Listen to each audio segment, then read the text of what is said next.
بسم اللہ الرحمن الرحیم نحمدہ و نصلی علی رسولہ الکریم۔ السلام علیکم۔ ابن عبد البر اور ابو نعیم نے حضرت علی رضی اللہ تعالیٰ عنہ کے اوصاف میں ایک واقعہ نقل کیا ہے۔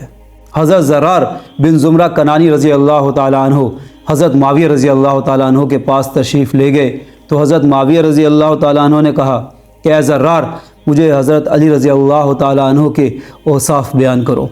حضرت زرار رضی اللہ تعالیٰ عنہ نے کہا کہ اے امیر المومنین، آپ مجھے اس سے معاف ہی رکھیے۔ اس پر حضرت معاویہ رضی اللہ تعالیٰ عنہ نے فرمایا کہ ہرگز معافی نہیں دوں گا، آپ کو حضرت علی رضی اللہ تعالیٰ عنہ کی خوبیاں بیان کرنی ہوں گی۔ تو حضرت زرار رضی اللہ تعالیٰ عنہ نے فرمایا کہ اگر حضرت علی رضی اللہ تعالیٰ عنہ کی خوبیاں بیان کرنا ضروری ہے تو سنیے۔ حضرت علی رضی اللہ تعالیٰ عنہ اونچے مقصد والے اور بڑے طاقتور تھے، فیصلہ کن بات کہتے اور عدل و انصاف سے فیصلہ کرتے۔ آپ کے ہر پہلو سے علم پھوٹتا تھا اور ہر طرف سے دانائی ظاہر ہوتی تھی۔ دنیا اور دنیا کی رونق سے آپ کو وحشت تھی، رات اور رات کے اندھیرے سے آپ کا دل بڑا مانوس تھا۔ اللہ کی قسم، وہ بہت زیادہ رونے والے اور بہت زیادہ فکر مند رہنے والے تھے۔ اپنی ہتھیلیوں کو الٹتے پلٹتے اور اپنے نفس سے خطاب کرتے اور موٹا لباس اور موٹا جھوٹا کھانا پسند تھا۔ اللہ کی قسم، وہ ہمارے ساتھ ایک عام آدمی کی طرح رہتے اور جب ہم ان کے پاس جاتے تو ہمیں اپنے پاس بٹھا لیتے اور جب ہم ان سے کچھ پوچھتے تو ہمیں ضرور جواب دیتے۔ اگرچہ وہ ہمارے ساتھ گھل مل کر رہتے تھے لیکن ان کی ہیبت کی وجہ سے ہم ان سے بات نہیں کر سکتے تھے۔ جب آپ تبسم فرماتے تو آپ کے دانت پروئے ہوئے موتیوں کی طرح دکھتے۔ دینداروں کی قدر کرتے، مسکینوں سے محبت رکھتے۔ کوئی طاقتور اپنے غلط دعوے میں آپ سے توقع نہ رکھ سکتا اور کوئی غریب آپ کے انصاف سے نا امید نہ ہوتا۔ اور میں اللہ کو گواہ بنا کر کہتا ہوں کہ میں نے ایک مرتبہ آپ کو ایسے وقت میں کھڑے دیکھا جب تاریکی چھا چکی تھی اور ستارے ڈوب چکے تھے اور آپ اپنی محراب میں اپنی داڑھی کو پکڑے ہوئے جھکے ہوئے کھڑے تھے اور اس آدمی کی طرح تل ملا رہے تھے جسے بچھو نے کاٹ لیا ہو، اور غمگین آدمی کی طرح رو رہے تھے، اور گویا آپ کی صدا اب بھی میرے کانوں میں گونج رہی ہے کہ بار بار یا ربنا فرماتے اور اللہ کے سامنے گر گراتے۔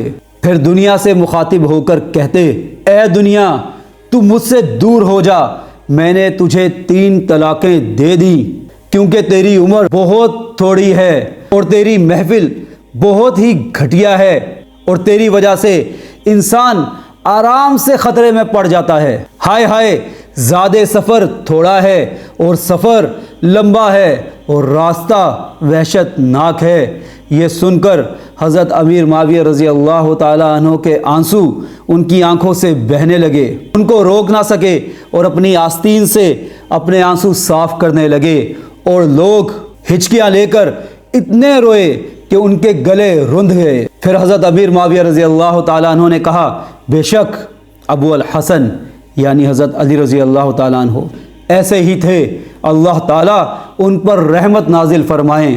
اے زرار، تمہیں حضرت علی رضی اللہ تعالیٰ عنہ کی وفات کا کیسا رنج ہے؟ حضرت زرار رضی اللہ تعالیٰ عنہ نے کہا، اس عورت جیسا جس کا ایک لوتا بچہ اس کی گود میں ذبح کر دیا گیا ہو کہ نہ اس کے آنسو تھمتے ہیں اور نہ اس کا غم کم ہوتا ہے۔ یہ کہہ کر حضرت زرار رضی اللہ تعالیٰ عنہ اٹھے اور چلے گئے۔ اب 2 باتیں غور سے سوچئے، کیا ہم اپنے آپ کو ان کا پیروکار کہنے کے لائق ہیں؟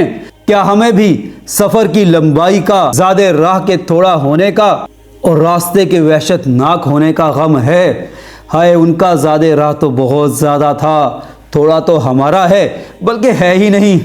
اللہ ہم پہ رحم فرمائے۔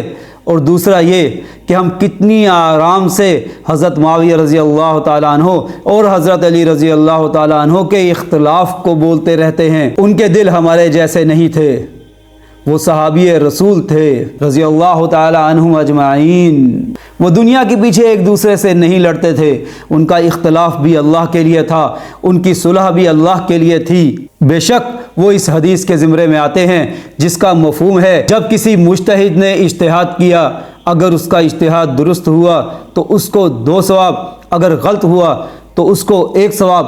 بے شک یہ حدیث سے ثابت ہے کہ حضرت علی رضی اللہ تعالیٰ عنہ ہی حق پر تھے، کیونکہ ان کے لشکر میں سے ہی اس امت کا بدترین لشکر خوارج نکلے تھے۔ لیکن کیا ہمارا بنتا ہے کہ ہم صحابہ رضی اللہ تعالیٰ عنہ اجمعین کو برا بھلا کہیں؟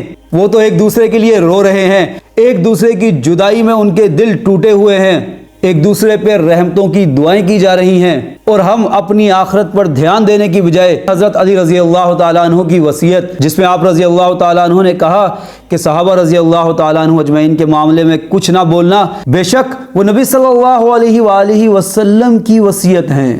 خدا را اس غلاظت کے طوفان میں نہ پڑیے، اپنی زبانوں کو لگام دیجئے۔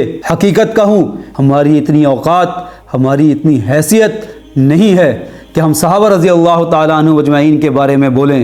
امام احمد بن حنبل، امام ابن تیمیہ رحمۃ اللہ علیہ، اس امت کا ہر بڑا، سب کے سب اس بات کے قائل تھے کہ جو صحابہ رضی اللہ تعالیٰ عنہ اجمعین کے بارے میں زبان کو استعمال کرے وہ قابل سزا ہے، اور میں یہ جانتا ہوں ان کی عزت میں کسی بھی قسم کا فرق ڈالنا اکیلے اپنے آپ سے بیٹھ کر بھی غلط ہے، غلط ہے، غلط ہے۔ وہ ہیں جنہیں اللہ تعالیٰ نے حضور پاک صلی اللہ علیہ وآلہ وسلم کی معیت کے لیے چنا تھا، ان کے ساتھی بننے کے لیے چنا تھا۔ کہنے والا بھی اتنا ہی محتاج ہے جتنا کہ سننے والا۔ اللہ تعالیٰ مجھے بھی توفیق عطا فرمائیں، آپ کو بھی توفیق عطا فرمائیں۔ میرا پیغام وہی ہے کہ آؤ سوئے حرم لوٹ چلیں۔